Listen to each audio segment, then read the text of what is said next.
Ugh, another pointless video call where nothing gets done. I think you're on mute, David. Sorry. What did I miss? IT just approved Miro for the whole company. Miro? That's the... Online whiteboard. For team collaboration. We can make these long video meetings so much shorter with Miro boards.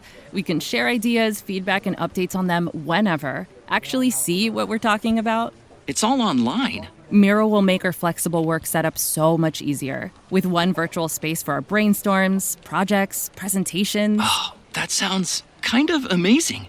So I don't need to wake up for 6 a.m. calls with the London office anymore. Now you're getting it. Don't let time zones get in the way of your team working well together. See why 99% of the Fortune 100 trust Miro to get good work done from anywhere. Get your first 3 boards free at Miro.com. That's MIRO.com.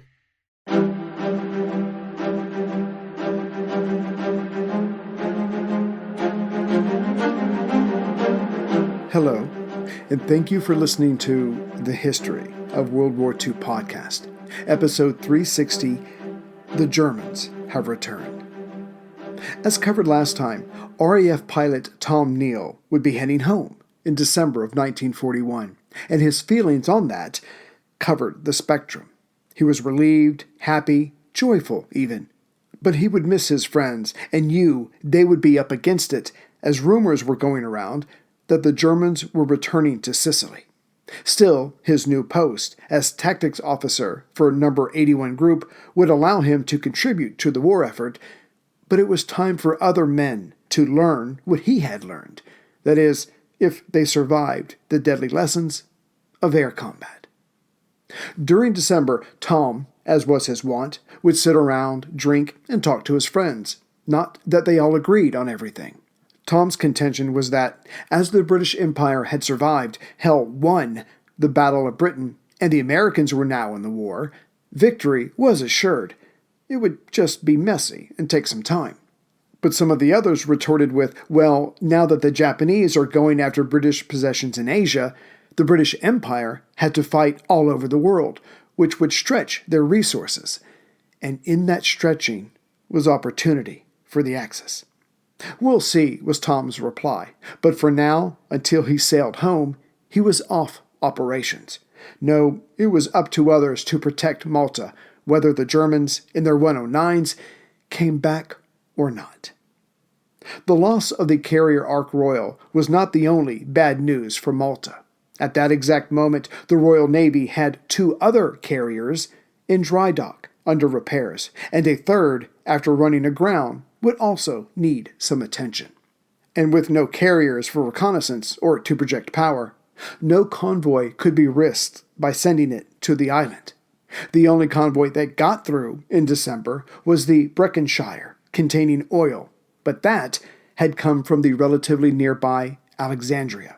In other words, lean times were coming for everyone on Malta, military personnel and civilian. The latter would have to suffer through, but the former needed what they needed, especially if the Germans were truly returning to the area. And as harder times were coming to Malta, the British focused on boosting the morale of the Maltese. After all, their contributions in hundreds of ways was vital for the defense to continue. As such, King George VI, Churchill, and other VIPs continued to send stirring messages to the island.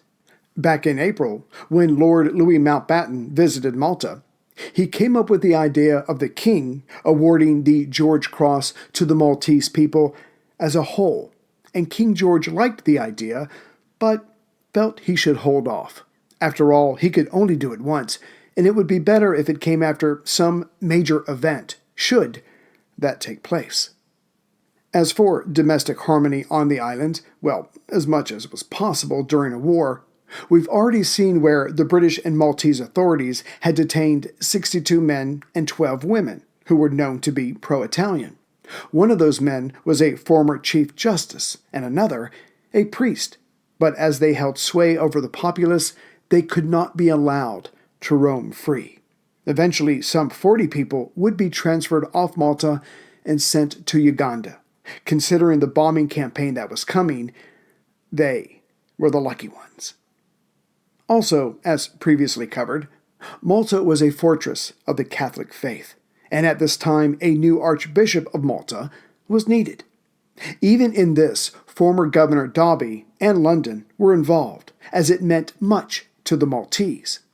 In time, a Father Zarb was chosen, as he would not be opposed by the majority of the people, and, like other priests who were being considered, Zarb would not stand in the way of the planned post-war educational reforms, if there was a post-war, where the Maltese were free to do as they pleased. And thanks to William Dobby, though officially no longer governor, he continued to push to increase the pay of the locals, or at least give them bonuses on a regular basis, as the war made the cost of living on Malta more expensive. As for some good news for the war effort on Malta, just before the Germans reappeared over the Mediterranean skies, much of the shelter construction programs had been completed. Now they could focus on increasing the number of underground workshops in the dockyards. These would include underground supply depots, flour mills, and hangars. But by the time this got started, the Axis had renewed and redoubled their air attacks. Here's a question for you. What would you do to save humanity? And how far would you go to stop someone who is getting in your way? The ancient rivalry of assassins and Templars cuts to the heart of good versus evil. But it wasn't always clear who was good and who was evil. Plug in to explore the amazing world of medieval feuds. Echoes of History, Assassins vs. Templars is a special collaboration between History Hit and Ubisoft, the masterminds behind the Assassin's Creed games. Hosted by Dan Snow from History Hit and Matt Lewis from Gone Medieval, together they will take a close look at the real history of the secret societies, which inspired the Assassin's Brotherhood and the Templar Order in the Assassin's Creed games. Plus, they will bring on other premier historians as they discuss unearthing the myths of the Grail and who really was the inspiration for the main characters in the game. Echoes of History, Assassins vs. Templars podcast is available right now wherever you get your podcasts. Listen and subscribe to Echoes of History today to discover the hidden truths that have shaped our world and inspired the video game series. That's Echoes of History, wherever you get your podcasts. Listen today and subscribe for more. Field Marshal Kesselring wasted no time when his planes, subs, and torpedo boats arrived in the Mediterranean. And feeling supported once again, the Italians stepped up their game in a daring raid on December 19th. That one supply ship, the Breckenshire, which had reached Malta in December to deliver oil, was on its way back to Alexandria. As she was near the entrance of the Alexandria harbor, she was not alone, but did not know this. On December 18th, an Italian sub, Screer, arrived about 1 mile west of the entrance. This was at 6:40 p.m. At 8:47 p.m., the sub released 3 SLCs, or slow-moving torpedoes, also known as maiales, the Italian word for pigs. These pigs had a top speed of 2 knots and a range of 15 miles, but that would be enough for tonight's plan. Each pig was the shape and size of a small torpedo, but had seats for 2 commandos, or frogmen, and these men were surprised to find, as they approached the harbor, that the anti-submarine boom was open before them. In fact, the escorts of the Breckenshire were returning as well, and about to enter the harbor. Wisely, the 3 pigs followed the British ships inside.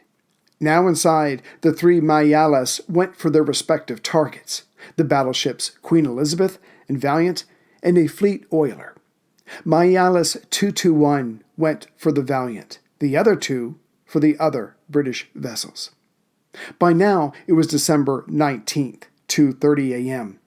The men astride 221 put a warhead underneath the Valiant. As the 2 frogmen finished attaching their explosive, they were resting on the Valiant's mooring buoy when they were spotted.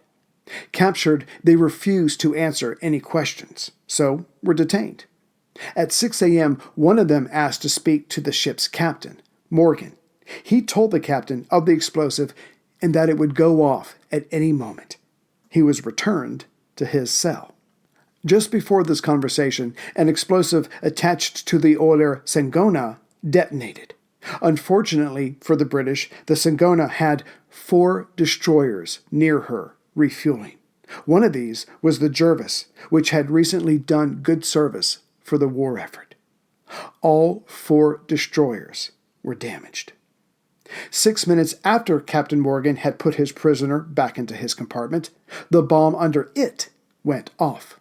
4 minutes later, a similar bomb went off under the battleship Queen Elizabeth. Both battleships settled on the harbor bottom. Fortunately, the water was shallow, so the ships just sat there almost as before. A small consolation prize was that all 6 Italians were captured, but what they had just accomplished changed the war in the Mediterranean. As Churchill would say when told of this catastrophe, 6 Italians, dressed in rather unusual diving suits and equipped with materials of laughingly little cost, had swung the military balance of power in the Mediterranean in favor of the Axis. But the valiant story was not over. Yes, she was damaged, but she did not completely sink under the water. So pictures from above made her look like she was fully operational. She was not, but this was kept from Rome and Berlin, so they would think that Admiral Cunningham still had the bulk of his fleet. The Valiant was patched up as best as the facilities at Alexandria could do, but being vulnerable, she would later have to go to South Africa for further repairs, only returning to the Mediterranean in 1943. But during those repairs, her radar system was updated, much to the detriment of the Axis forces in the Mediterranean. As for Queen Elizabeth, she sank as well, but again in shallow water. So she also, from above, looked operational. In time, she was raised, patched up enough to reach the Norfolk Naval Yard in Virginia. There she stayed until June 1943. In early 1944, she would join the Eastern Fleet in the Indian Ocean to help push back the Japanese. Although the Italians and Germans did not fully realize the results of this attack at Alexandria, it was now time for them to focus on Malta. On December 22nd, Ju-88 bombers harassed a few of the island's airfields, but they were just the bait. Around the bombers were some 24 fighters, some of them being the feared and respected Messerschmitt 109s. 249 Squadron responded to this threat, but by the time the fighting was over, half of 249 Squadron was gone. Clearly, the German pilots had learned a thing or two when fighting the Russians. On Christmas Eve, the Ju-88 bombers were back, escorted this time by 20 fighters. Again, though not all, some of them were the 109s. The air attacks earlier in the week had been smaller. Clearly, the Germans were still settling in on Sicily and getting back into the groove. Their target this time was the Grand Harbor. But unlike before, the Maltese were not out in the open watching this attack with disdain. Fear had returned to the island. On Christmas Day, there would be no patrols from Malta, unless the Axis planes paid them a visit. Still, Nat Gold, at Hal Farr in the southeast corner, and his mates were being served by their officers. This was a tradition. When word came that some of them may have to go out that very night, there was only one thing to do. If they got drunk, they could not be expected to fly. So, they got on with the drinking. In the center of the island, at Takali, Tommy Thompson and his comrades of the MNFU, or Malta Night Fighter Unit, were taking it easy when suddenly a single Italian plane was heard and then spotted. She was flying just over the ground and dropped one bag with streamers on it. An armaments officer was sent out to check for explosives. None were detected, and they all realized that if there had been a bomb, their landing strip would need serious repairs. When the bag was opened, a Christmas card was inside. It was a hand-drawn card of an Italian pilot and his plane. The inscription read, "Happy Christmas to the gentlemen of the Royal Air Force at Ticali, from the gentlemen of the Regia Aeronautica, Sicily." It was a very nice touch and showed that some of the Italians would rather be living their best lives than fighting and dying. But the people do not get to make those decisions. Either way, after that note, it was back to the war, back to suffering, and back to dying. What the RAF pilots would find out soon enough was that they were not fighting the same type of men they had before Operation Barbarossa. Oh, they were fighting the same men, but those eyes had seen the destruction of hundreds of thousands of Russian troops and civilians, not to mention some of their own comrades, as the less well-equipped, though stubborn Russians continued to resist.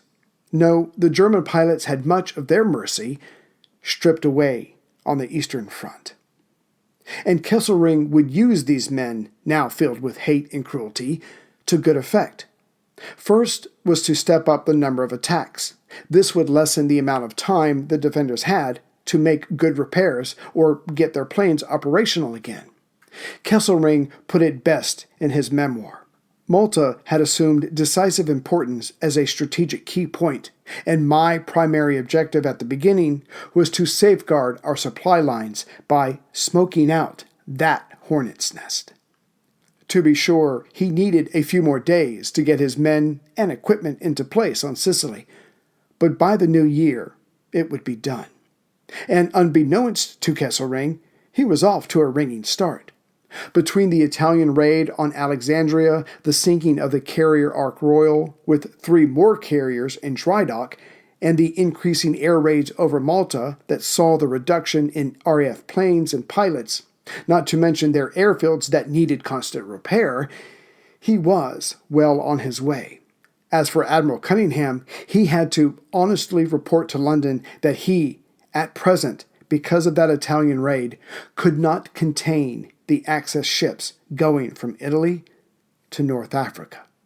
The Allied desert forces were about to be in for a hard time, as was Malta, as was the Mediterranean fleet, as was Force H at Gibraltar.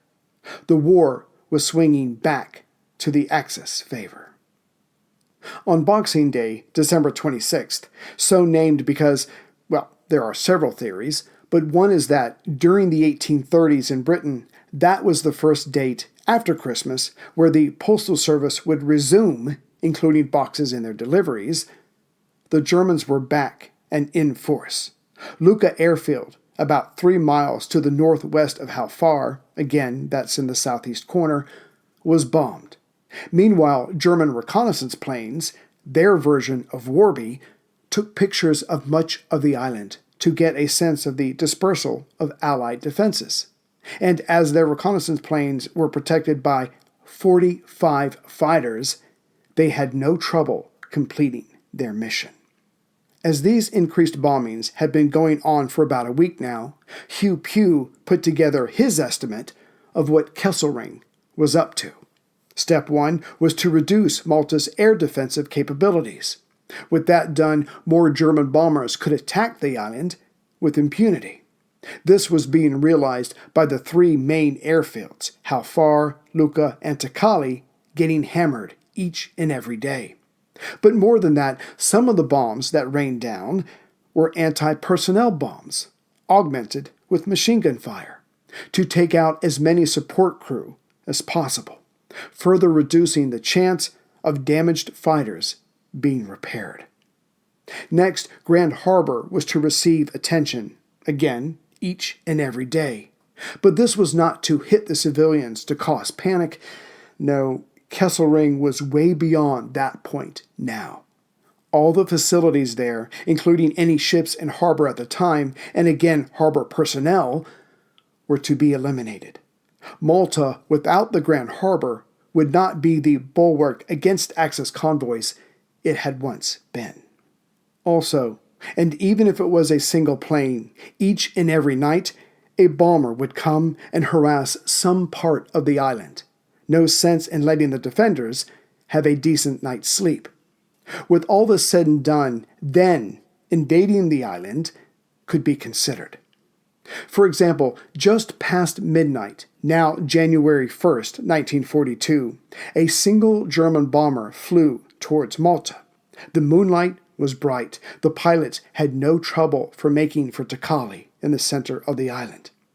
As he was unchallenged, the bomber flew back and forth, up and down Takali's airfield at least a dozen times, strafing the Hurricanes parked on the perimeter. The air arm of the island's defenses had just been downgraded again. This single bomber represented the 1,175th air raid since Italy came into the war 18 months ago, and there would be 262 air raids against Malta in January alone. This was pure Kesselring. Though called Smiling Albert, he was efficient, read ruthless leader. This is what it took to win, thus it would be done. Back during the Battle of Britain, he had helped in taking on the British, but at the time, he was limited in his decision-making process by Goering, who, just as the RAF was on its knees as their radar towers and airfields were hit daily, switched over to bombing civilians, which allowed the RAF to get up off their knees and deliver a death blow to Goering's goal of dominating the skies over the southern half of the island.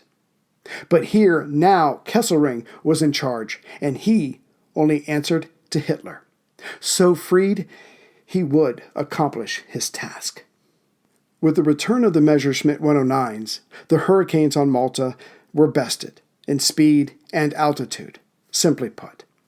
This forced Air Marshal Sir Hugh Pugh Lloyd to send a telegram to C&C Middle East Field Marshal Claude de Auchinleck that said, the first problem here is fighter defense, and that he did not have the tools for the job. This desperate assessment matched Admiral Cunningham's after he lost the battleships Queen Elizabeth and Valiant. Further, Hugh Pugh said only Spitfires had the ability to climb fast enough and high enough to take on the 109s. Moreover, the Ju-88 bombers were so well armored, only the P-40 Kitty Hawk fighters, otherwise known as Curtiss P-40 Warhawk fighters, an American-made all-metal fighter and ground attack aircraft called Kitty Hawks by the British and Soviets, which had cannon, had any chance of taking them out. Hence, Hugh Pugh finished with, what Malta needs, and needs right now, is 3 squadrons of Spitfires, 2 squadrons of Kitty Hawks, and a half squadron of Hurricane 2s for night defense. The Air Ministry replied with, we will send you Spitfires, but only about 14 of them, and do whatever you have to conserve these aircraft as much as possible, and restrict their use to essential high-flying operations over Malta only. One may ask if the Air Ministry understood that there was a war on, and in Europe, besides the Eastern Front, this was the vital post that could determine the future of Egypt, the Suez Canal, and all of the Middle East. The Spitfires would take about a month to reach Malta, and in that time, Kesselring made the Maltese and their defenders, not to mention all connected operations, suffer.